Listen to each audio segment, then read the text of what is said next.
Number one. Number one. Gotta be. Gotta be. Number one. Number one. Gotta be. Gotta be. Airborne. Airborne. Airborne. Airborne. Ranger. Ranger. Airborne. Airborne. Ranger. Ranger. The tank crews of the United States Marine Corps are fighting men with a tradition that is second to none. Tripoli, Iwo Jima, Khe Sanh, and Desert Storm. Lance Corporal Dominic Scavo is an example of that special kind of fighter. Joined the Marine Corps because it's the best fighting organization there is. Because of their long history of do or die, you know, get the mission accomplished by any means. They're simply just the best by their rep.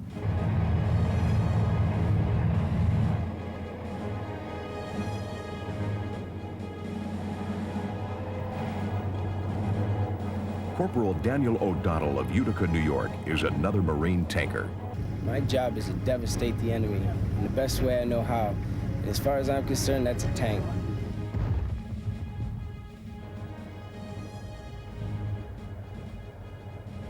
Camp Wilson, on the huge Marine base at 29 Palms, California, is where these men train. But Marine tankers aren't just trained. They're transformed to become one with their machines. The old cliche goes, it's a dinosaur. But I'm a strong believer that it's not the vehicle itself, the equipment. It's the personnel. You get a piece of equipment and you have a well-trained crew on it. That well-trained crew in an older vehicle will be able to shoot and move and communicate better than a not so well-trained crew on a better piece of machinery. For the last 40 years, the Marines' main battle tank has been the M60. It's hot, dusty, and cramped out on maneuvers, but these Marines are highly motivated as well as expertly trained. General Dynamics M60A3 main battle tank is perhaps the final stage and crowning achievement of the basic M26 and M48 design. The M60 supersedes its predecessors with an improved suspension, track, and a computer-based fire control weapon system. A laser rangefinder aims a 105mm main gun.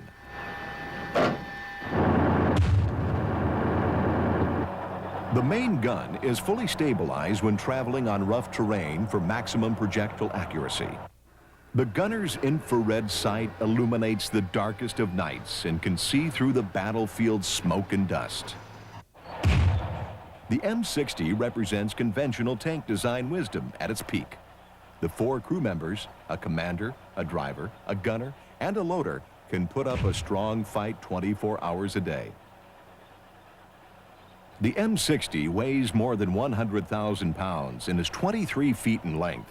Its 12-cylinder air-cooled diesel engine can power the vehicle to a road speed of 30 miles per hour with a maximum range of 300 miles. The M60 can climb a 3-foot vertical obstacle and traverse an 8-foot trench.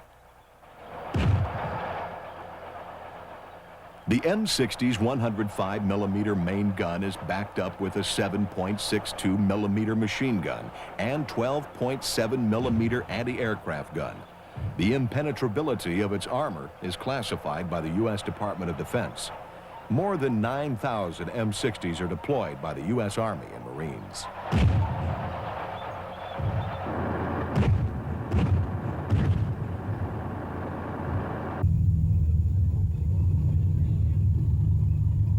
The M60 is a battle-proven tank. It's a fine tank. Did its job well over in Saudi Arabia. And it's not in the class of the M1. The M1's the Cadillac of tanks now, but in her class and in her day, she was a great tank.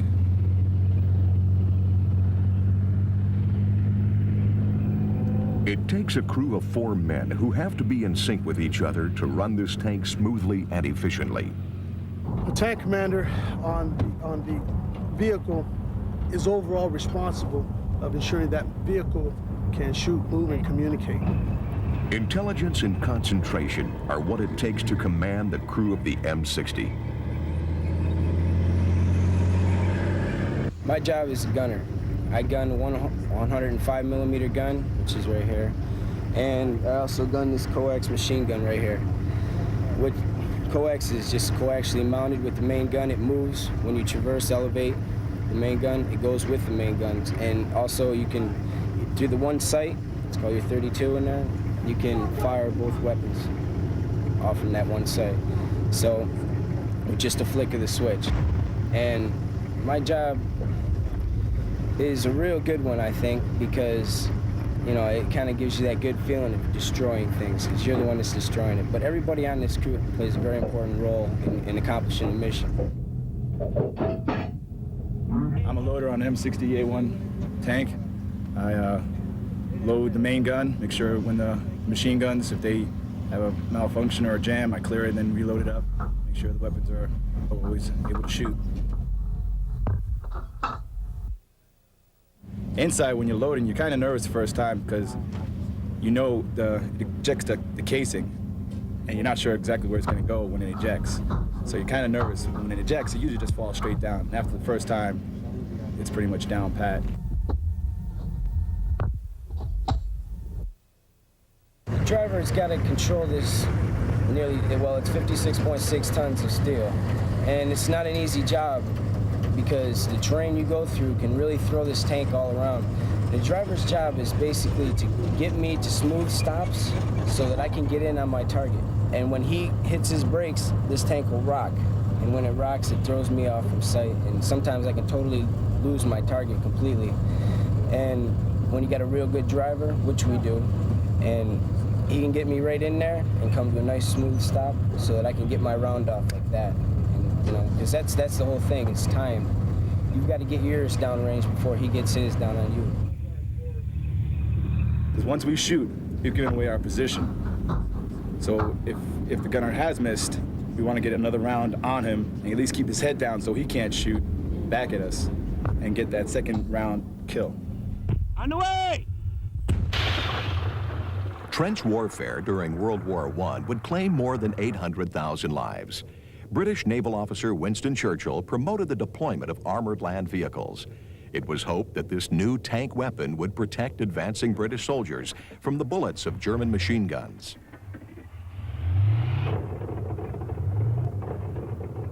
The tank's early successes changed the way wars would be fought, as soon as tank technology caught up with its potential. By World War II, tanks were the backbone of the European armies. In the northern Sahara Desert, German Afrika Korps Commander Erwin Rommel was ultimately defeated by British Lieutenant General Bernard Law Montgomery in their legendary tank battles. On the Eastern Front, the German Army's panzers were being outgunned by the Soviets' T-34s. Although experts in combining air and ground forces, the German military was ultimately crushed in the east by the massive deployment of Soviet tanks and artillery. This Soviet battle doctrine emphasizing huge numbers of armored vehicles is still followed today. The Soviet Army's victory at Kursk started their march into Berlin. On the Western Front, U.S.-built M4 Sherman tanks were commanded by Generals Omar Bradley, George S. Patton, and Courtney H. Hodges. In the Allies' final drive of the war, a key bridge which crossed the Rhine River at Remagen was captured intact. The fierce house-to-house battle inside the German city was over within hours.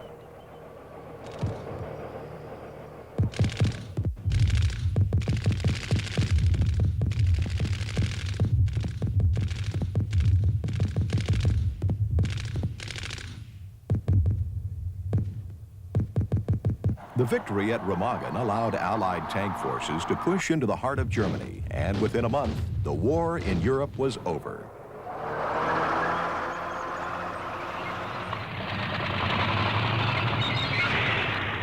Across the Pacific, U.S. Marines fought with tanks in their land battles against the Japanese Army.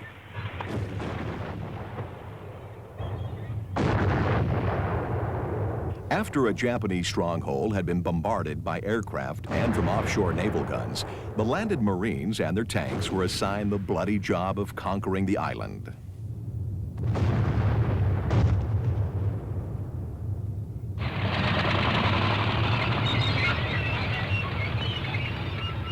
A A complex system of tunnels and pillboxes meant that the final fights would be extremely close and dangerous.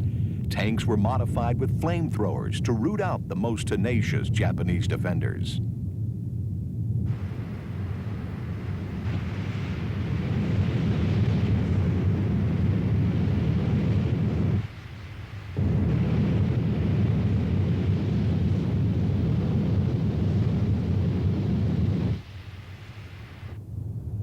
The Japanese soldier was just about the most dedicated fighting man ever put into battle. Out of 120,000 troops stationed on Okinawa, only 7,400 allowed themselves to be taken prisoner. Many Japanese who refused to give up suffered horrible deaths as they were incinerated by flamethrowers. As in Europe, tanks made absolutely clear to all which army controlled the area. They were the final decisive force in each of the war's land battles. The U.S. Marines brought their M60s to Beirut on a peacekeeping mission. Upon their arrival, they found a country which had been nearly destroyed from within by a religious civil war, and from the outside by Syria and Israel, whose futures were at stake with Lebanon's final outcome. The city had been a raging battlefield since 1975 for Christian, Muslim, and Druze militias. Syria believed that Lebanon was part of a greater Syria, separated due to a French colonial whim after World War II.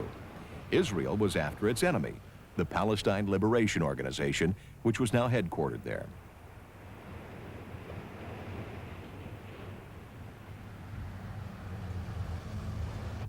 The Marines arrived in the middle of this sorrow-filled trouble spot, hoping to keep any more innocent people from being killed. Helped by British, French, and Italian forces, they dug in to stay a while.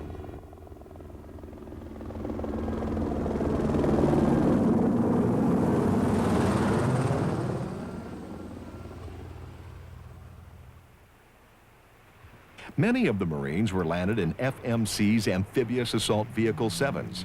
These big armored personnel carriers can cruise at sea for short distances as well as drive on land. 25 combat-ready Marines can be transported from ship to land in the AAV-7 and be protected from small arms fire, shell fragments, and flash burns. To fight back, it's armed with a 12.7 millimeter machine gun. Luckily, the Marines landed in Beirut with little trouble.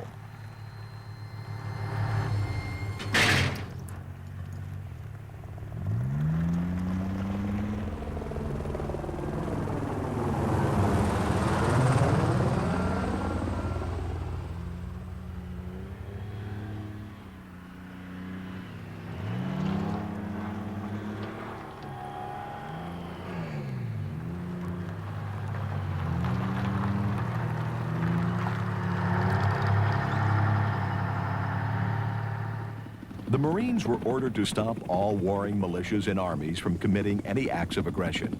They knew that this might be trickier to pull off than landing in a hot LZ. To defend themselves from attack, they were armed with M198 155 millimeter howitzers, mortars, and of course, M60 main battle tanks. The Marines' main headquarters was set up beside Beirut's international airport. This strategic location allowed them to protect the city's most valued asset and to monitor much of Lebanon's incoming and outgoing materiel and personnel. Once settled in, Marines were assigned to foot patrol and to stand guard at Marine bases and camps. This lonely job was boring and frustrating to some, as they had been trained for active combat, not for police duty. Nonetheless, they kept a watchful eye on the city and stood as a symbol to its residents that any more fighting would not be tolerated.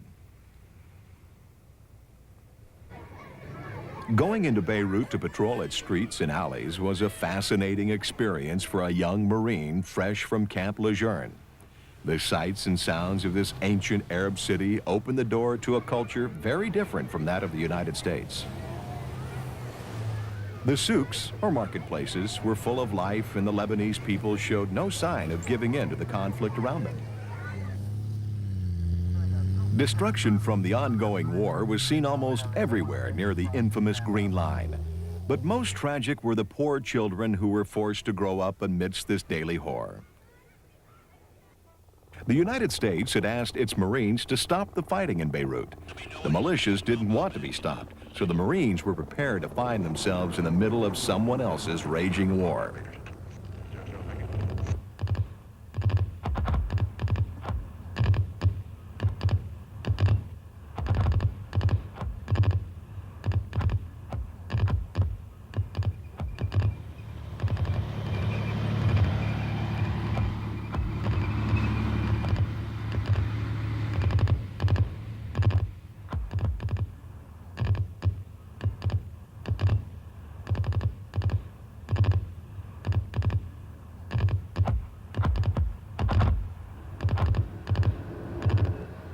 The crumbling rubble of property and military equipment from all sides cluttered up the city like only the waste of war can. The constant bombardments of tank and artillery shell fire have made their marks, which are sure to last for Beirut's remaining days. Whichever side wins this war will probably have nowhere left to live.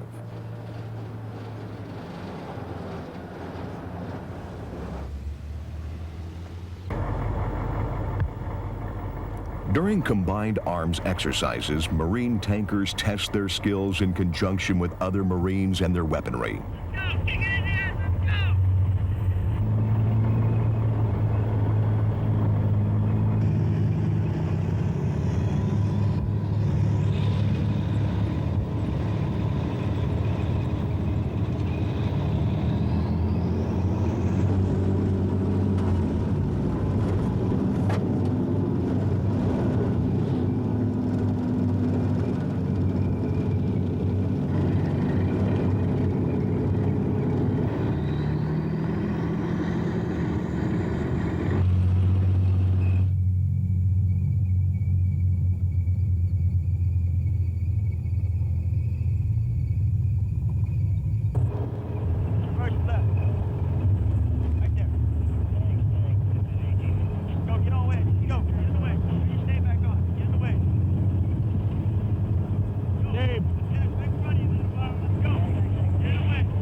The first obstacle encountered is an enemy minefield.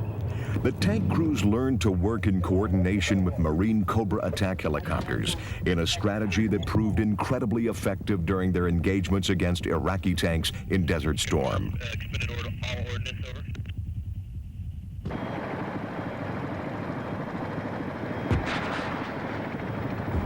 Mine-clearing land charges fire explosive-filled hoses across the minefields. What I want you to do, thanks. The hoses then detonate, exploding any mines buried under the sand.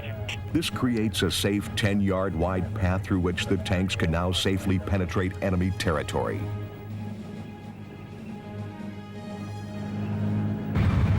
Now the M60s move into the breach and prepare to engage the enemy on the other side.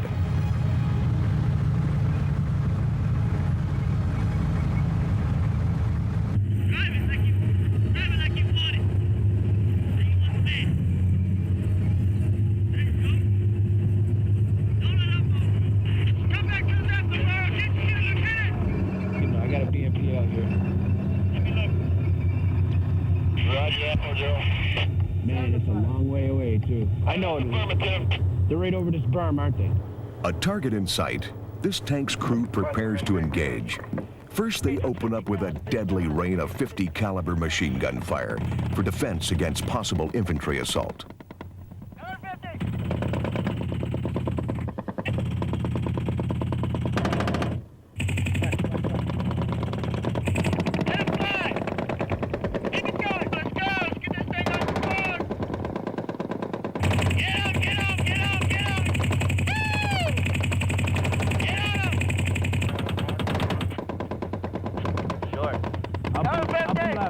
Up and left.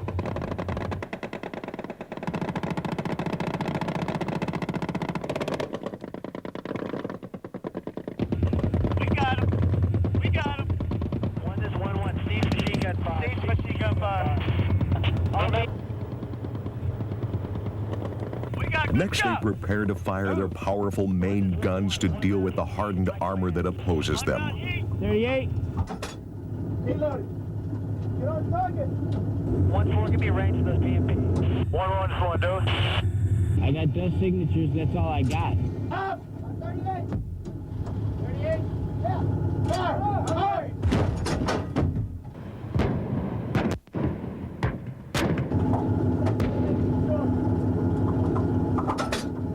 Reload. Up. And away. Looks like we were maybe short.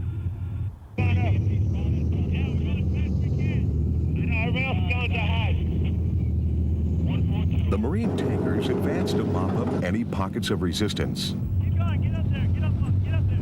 We got machine gun fire down there. Commander, the BMPs came out behind and started pulling the stack. Come on, left. You got him, O'Donnell?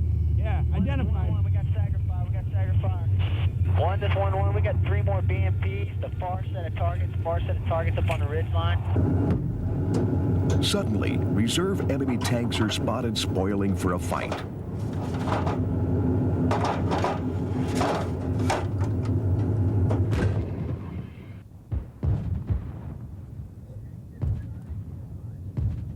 This is 1-1, continue to fire, center BMP only, center BMP only. Fire! Identified, on the way!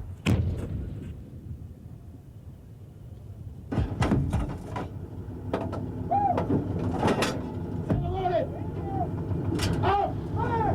And away.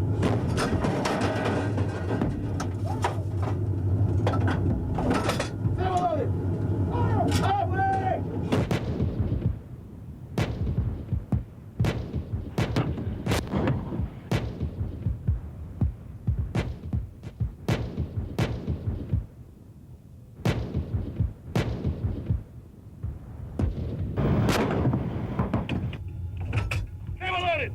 Up. Away.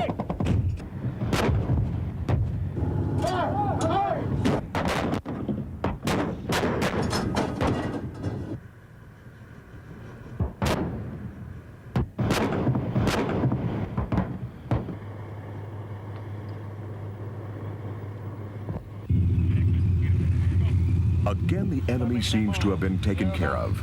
The tankers move forward quickly, but ever on the alert.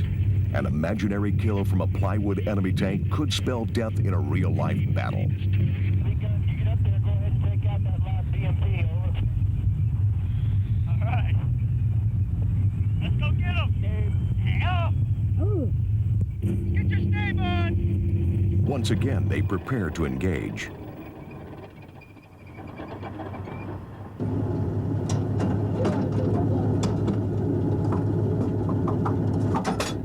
Reloaded. Get on target. On 38! 38. On the way! Got it. Woo!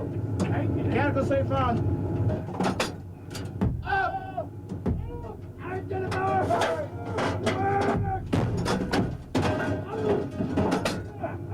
Up. Up. Reload.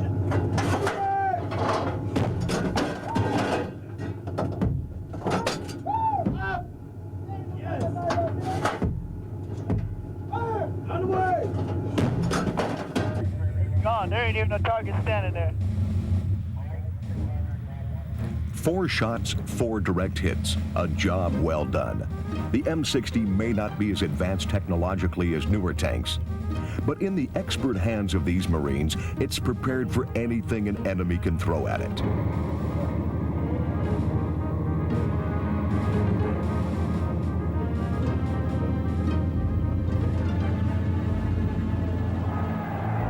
August 2nd, 1990. After much posturing and saber rattling, Iraqi dictator Saddam Hussein decided to settle his differences with his Kuwaiti neighbors at the point of his troops' bayonets.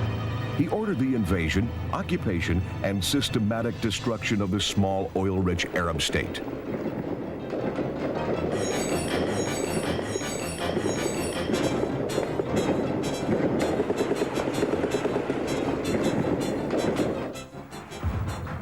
Against token Kuwaiti resistance, Hussein's massive numbers of tanks and troops swarmed over the small country like locusts.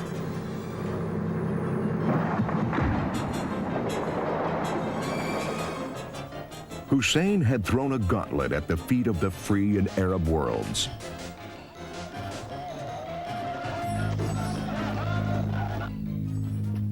President Bush and the leaders of an allied coalition answered Hussein's challenge. The U.S. Marines, true to their traditions, were amongst the first to draw a line in the sand. I believe it was February 24th, when we were several kilometers away from the Saudi Arabia-Kuwaiti international border. Our company commander, who at the time was Captain Robeson, he said, "Okay, gentlemen," he got all the leaders, key leaders together, and said, "Okay, gentlemen, this is it." The thing I'm really worried about, because of the difference. He got us together, and he gave us our op order on how we were going, where we were going, how we were going to do it. For the last time, had been rehearsed over and over, to where the low man on the totem pole could do what I could do. And we went back to our tanks as a platoon, and I spoke to the platoon, and I told them, I said, it's only one way, gentlemen. And they said, how's that, Staff Sergeant? And I said, it's either kill or be killed. If there's a doubt, then you as a tank commander make that judgment call. If there's not a doubt and you know it's a target, then engage and destroy it. I'd probably have to say the first day, when we left from Saudi Arabia that night, and the first day, that afternoon, we rolled into a minefield, which was about 150, 200 meters deep, and we had to clear the minefield.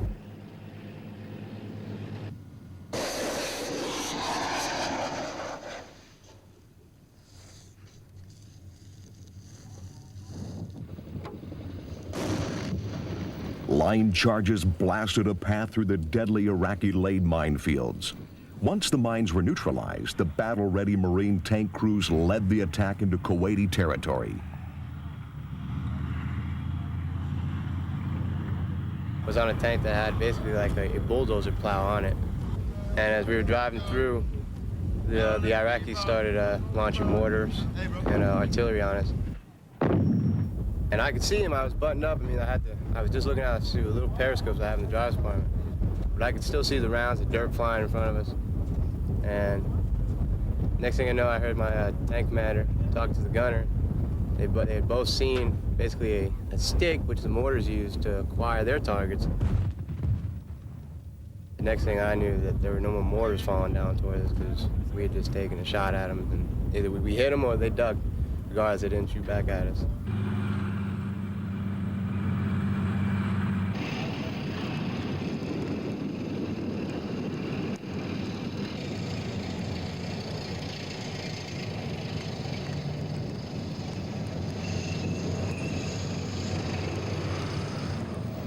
As the Marines advanced towards Kuwait City, they came face to face with Hussein's tanks.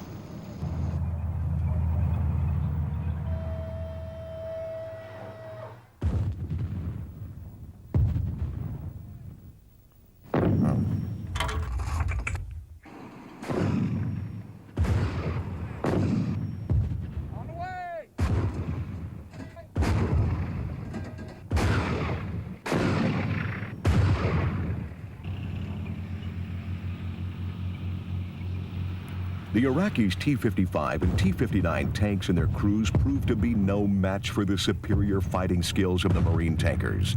The M60 might be almost 40 years old, but with motivated Marines inside, it could still get the job done.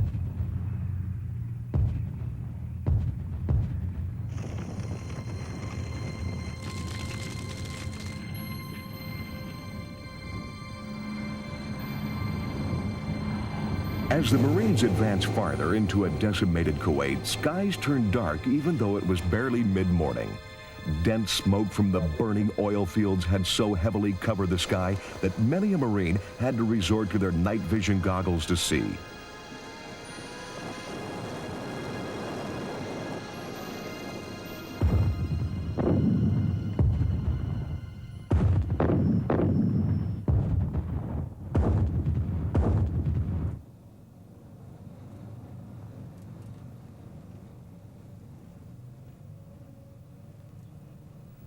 Then suddenly out of the smoke they came, prisoners. First a handful, then hundreds, then thousands. Victory took only a few days. In hard-fought battles at places like the Bergen oil fields, the Marines and Joint Arab Forces managed to liberate Kuwait in less than a week. Just the thought, as being a leader, just the thought of knowing, having 20 men who, there was no doubt in their mind, they were prepared to give their life. And I think that was the most touching thing, you know, to know that none of them, they were afraid. Any man that enters the unknown and uncertain will always be afraid. And they were afraid inside, but they held their heads up high and shoulders were back, and they were prepared to attack and whatever objective it was. Thanks to the Marines and coalition tankers, the once again free Kuwaitis could rejoice. They welcomed their liberators with open arms.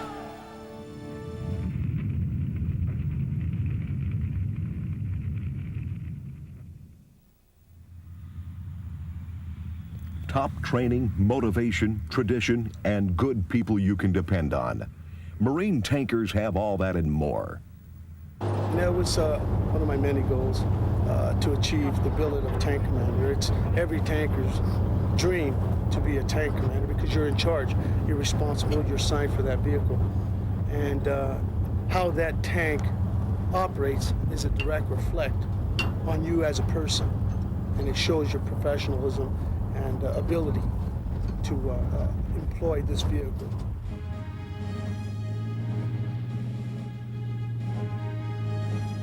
But if you look in the Marine Corps, and you look at the things that we have, and you look what other services have, we're like in the ancient ages. But we still, at the same time, we can make these things do just as much, or just as better as any other more advanced type technology they got. They give us the old stuff, and they make us work with it, and we do, and we succeed in it, which we proved over in Saudi Arabia, in Kuwait.